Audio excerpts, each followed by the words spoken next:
Dan orang yang kita benci hari ini bisa jadi sebagai penyelamat kita di kemudian hari.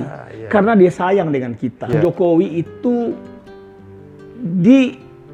diisukan PKI atau anak PKI. Jiwa berontak saya, Ibu Noto, Ibu Sujiatmi Noto Miharjo, setiap saya ke sana itu, beliau selalu kalau nggak Senin, Kamis beliau berpuasa. Saya coba datang hari Selasa atau Rabu, beliau juga puasa Daud. Jokowi adalah putra dari seorang satu keluarga yang orangnya soleh. Banyak dari penyinyir-penyinyir itu, firasat saya mengatakan, mereka akan menyesal nantinya setelah sejarah membuktikan bahwa Bapak ini sesungguhnya orang yang dalam tanda kutip gila, saya bilang gitu. Apa jawaban beliau? Bicara tentang kepentingan rakyat, kalau kita bahas tentang nilai ekonomisnya, maka tidak akan ada pembangunan. Saya pribadi meyakini, pada saatnya seiring dengan berputarnya waktu, dia akan menyesal. Jokowi di Nusa Tenggara Barat kalah. Di Aceh kalah. Sumatera Barat kalah. Telek kalah. Coba aja lihat pembangunan di Aceh. Lihat pembangunan Mandalika dan lain-lain di Nusa Tenggara Barat. Tapi kemudian ketika Bapak mengakhiri tugas dengan husnul khotimah, Bapak akan diantar dalam kesedihan mayoritas bangsa Indonesia. Termasuk saya, Pak. Saya dan istri dan keluarga sedih. Kenapa begitu cepatnya waktu 10 tahun ini Bapak memimpin? Bismillahirrahmanirrahim. Assalamualaikum warahmatullahi wabarakatuh. Sobat-sobat ngabarin kabar terkabar. Semoga selalu dalam keadaan sehat walafiat, serta diberikan rezeki yang halal, berkah, lancar, dan juga banyak. Presiden Joko Widodo 20 Oktober nanti genap 10 tahun memimpin Republik Indonesia. Banyak masyarakat yang masih ingin beliau terus menjabat, tapi apa daya, konstitusi tidak mengizinkan. Kepuasan Presiden Jokowi sampai hari ini sekitar 82%.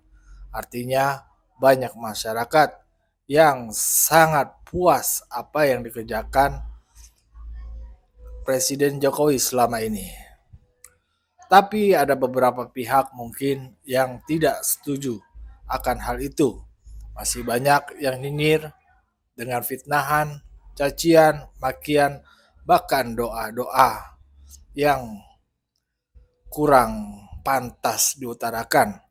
Apalagi mereka-mereka seorang intelektual yang seharusnya mendidik bangsa ini dengan baik, cara-caranya, cara mengkritiknya, dan lain sebagainya.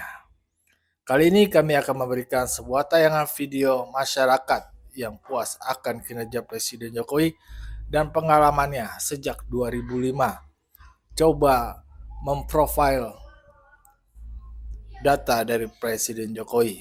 Saat itu beliau ingin menjadi wali kota Solo. Mari kita simak perbincangannya. Let's go. Ini tanpa kita sadari.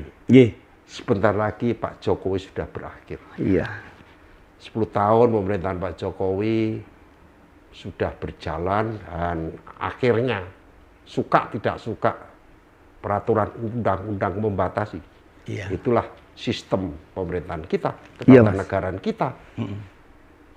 Bagaimanapun yang tidak suka minta Pak Jokowi segera turun, sudah nggak usah disuruh-suruh, waktu turun aja. Habis. Tapi yang mencintai minta terus, ya udah mau terus kemana? Karena semua ada aturan main. 2 periode harus selesai. Supaya ada pergantian sistem kepemimpinan kita. Nah ini sudah saatnya Pak Jokowi timbang terima dengan penggantinya. Bagaimana nih pandangan Pak Darmijal, Mas Darmijal tentang Pak Jokowi? Mas Kris, sekali lagi saya terima kasih diundang sini. Karena begini Mas Kris, orang yang kita sayangi hari ini bisa jadi satu saat nanti adalah yang paling kita benci akibat perbuatannya. Iya. Dan orang yang kita benci hari ini bisa jadi sebagai penyelamat kita di kemudian hari. Karena dia sayang dengan kita. Iya. Itu yang disebut dengan putaran kehidupan. Saya 2005 baru saja kami menjelang Kongres pertama Partai Demokrat. Dan setelah Kongres pertama Partai Demokrat itu saya dapat tugas, Mas Kris, ke Solo untuk melakukan profiling terhadap seorang Joko Widodo. Waktu itu sedang ada dalam satu siklus rencana partai-partai untuk mengusung beliau menjadi wali kota atau calon wakil wali kota, yang pada akhirnya beliau menjadi calon wali kota. Saya kunjungan terakhir untuk memprofiling itu sebagai wakil sekjen Partai Demokrat, setelah sebelumnya adalah ketua umum relawan Ya, Pak Jokowi. Relawan SBYJK waktu itu. Berkunjung. Disitulah saya pertama kali mengenal Jokowi dalam profiling itu. Tapi saya lebih mengenal ibunda beliau, Ibu Hajah Sujiatmi Noto Miharjo. Nah, oleh karena itu, sampai detik-detik terakhir ketika sebelumnya saya 2014, ini 2005 tadi ya, kemudian beliau terpilih dan kami dari Partai Demokrat mengusung kandidat lain, tidak jadi mengusung Pak Jokowi. Gitu. Nah, 2014 saya ketua umum relawan Joksan Center untuk memenangkan Prabowo Hatta. Dalam putaran waktu, saya kemudian membaca berbagai testimoni yang berkembang bahwa Jokowi itu diisukan PKI atau anak PKI. Jiwa berontak saya, jiwa naluri saya untuk menyatakan kebenaran adalah benar itu bangkit. Sehingga 2017 saya dengan kawan-kawan merancang satu buku untuk satu tujuan, bahwa saatnya bagi kita, bagi kami waktu itu untuk bicara ke publik dalam bentuk apa? Fakta dan data. Nah, berdasarkan isu yang terus digulirkan dalam kontestasi politik menjelang 2019, maka 2017 saya dengan kawan-kawan merancang satu buku. Itu buku pertamanya. Jadul Kinanti.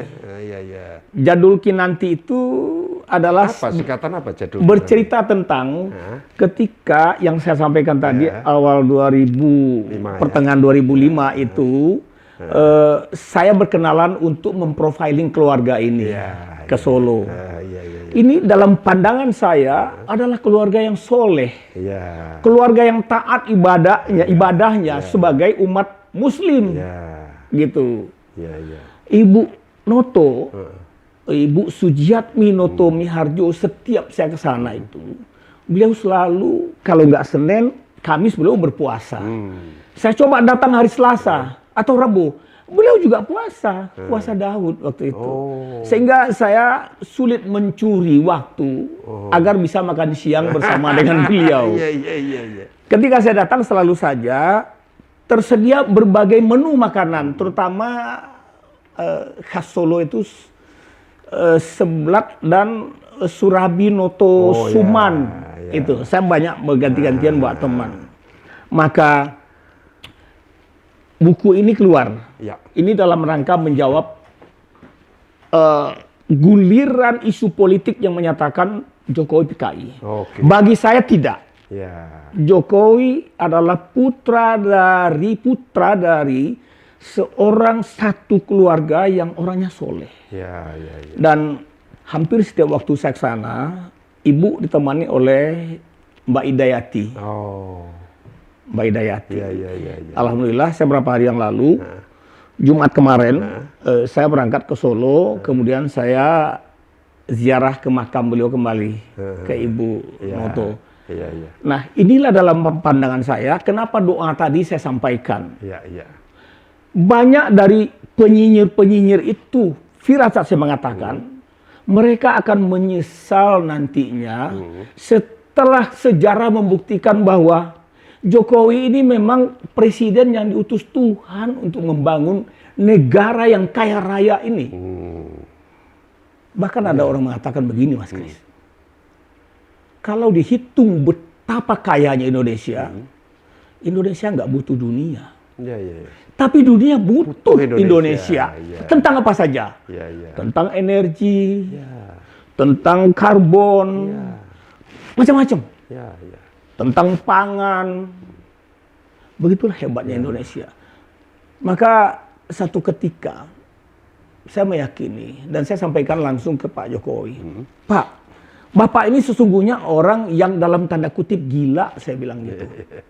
Terlalu besar kehendak Bapak untuk cepat memajukan negara yang kaya ini.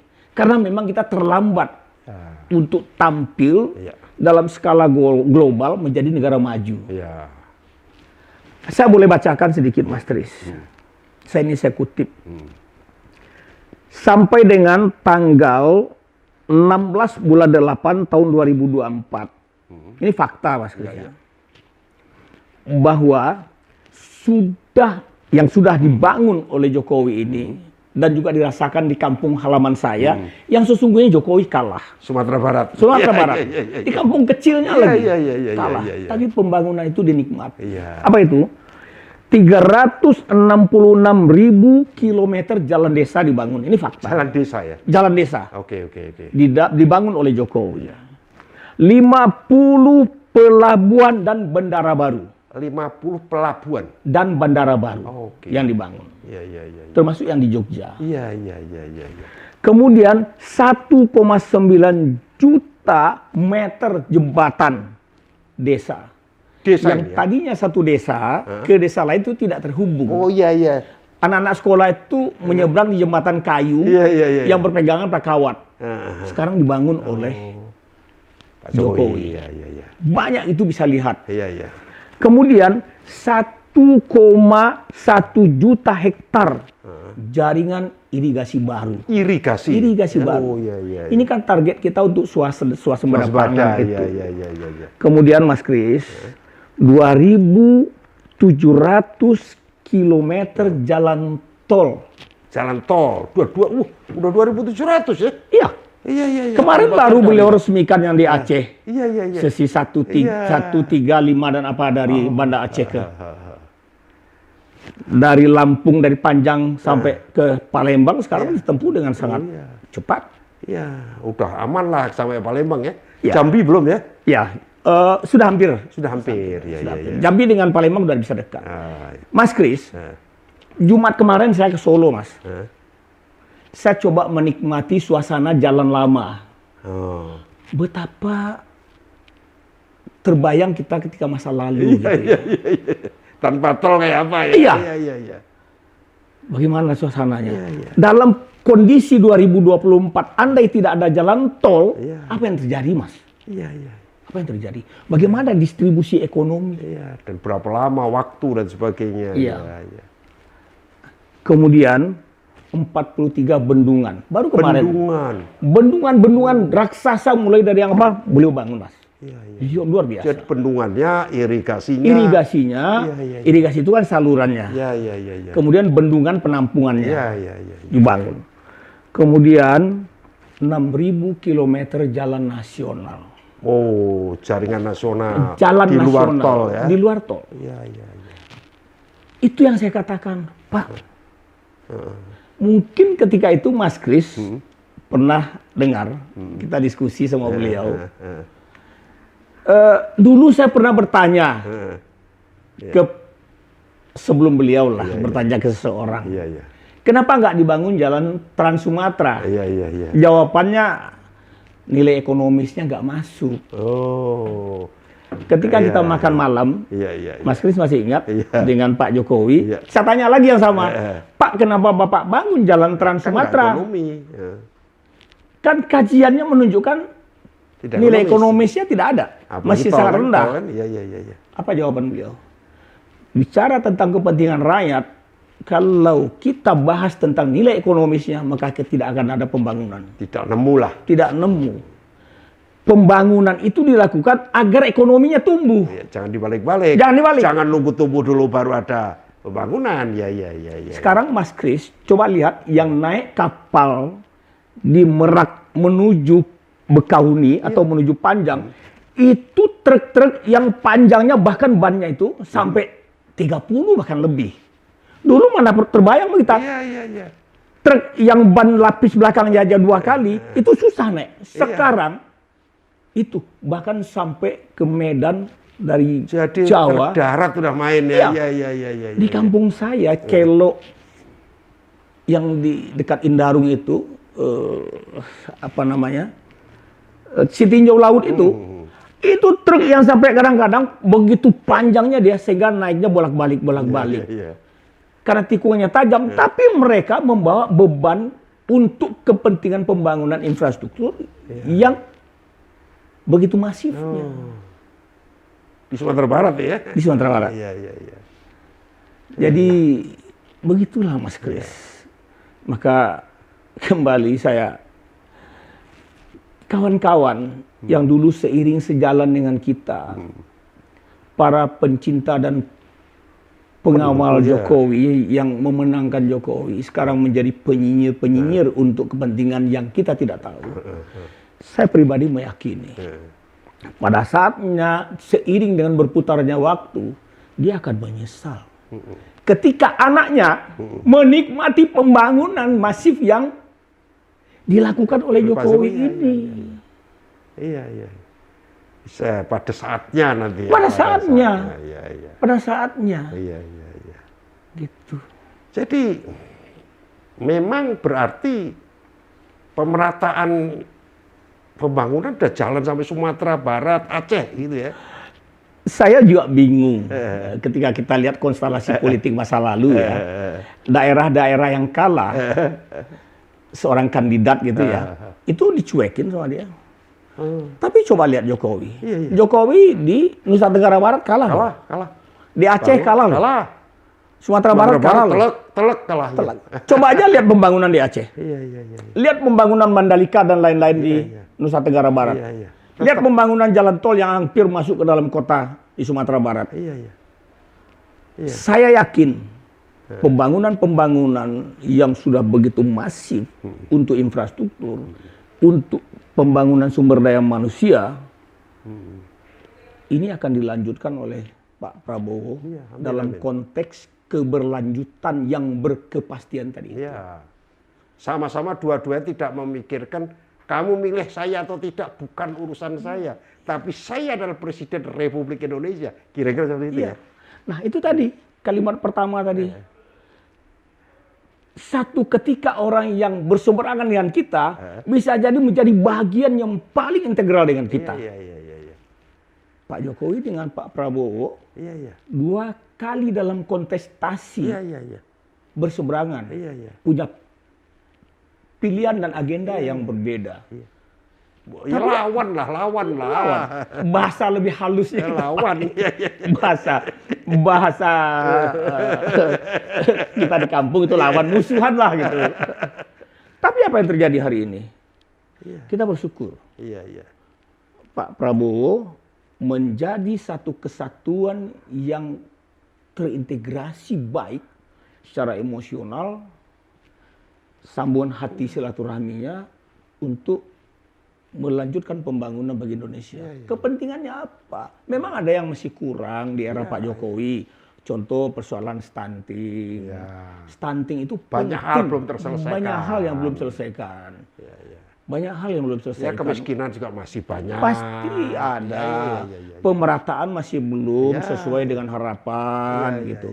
Masih ada daerah-daerah lain yang belum tersentuh.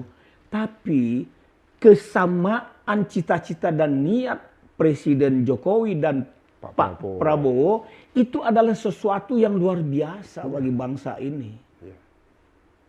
Sesuatu yang luar biasa. Jadi bahwa kita harus bersyukur keberlanjutan pembangunan akan dilanjutkan.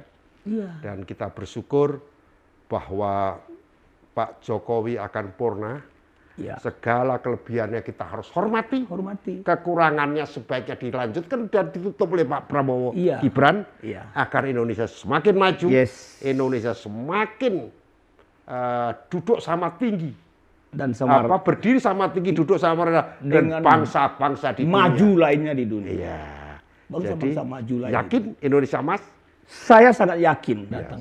Gitu Mas. Jadi intinya di tengah kita mengantar Pak Jokowi, tidak ada lain kita harus mengucap bersama terima kasih Pak Jokowi. Terima kasih atas kinerja selama ini. Bapak akan selalu dikenang oleh kita bangsa Indonesia. Terima kasih dan terima kasih. Setidak-tidaknya begini. Ketika Bapak terpilih menjadi presiden untuk periode pertamanya, rakyat menyambut dengan riang gembira. Riang gembira. Termasuk saya, Pak. Tapi kemudian ketika Bapak mengakhiri tugas dengan husnul khotimah, Bapak akan diantar dalam kesedihan mayoritas bangsa Indonesia. Termasuk saya, Pak. Saya dan istri dan keluarga sedih. Kenapa begitu cepatnya waktu 10 tahun ini Bapak memimpin, Pak? Istri saya sedih. Kami sedih. Tapi konstitusi kita menetapkan hal demikian. Insya Allah Bapak husnul khotimah, menyelesaikan tugas dengan sangat baik bagi bangsa Indonesia. Matur sembah suwun Bapak. Ya, begitulah sobat-sobat sekalian perbincangannya. Banyak orang yang sedih akan ditinggal Pak Jokowi. Bukan karena apa-apa. Karena kinerja beliau yang sangat luar biasa dan pro rakyat. Kemajuannya untuk Indonesia sangat dirasakan sekali oleh banyak rakyat, terutama di daerah-daerah di terpojok yang kecil.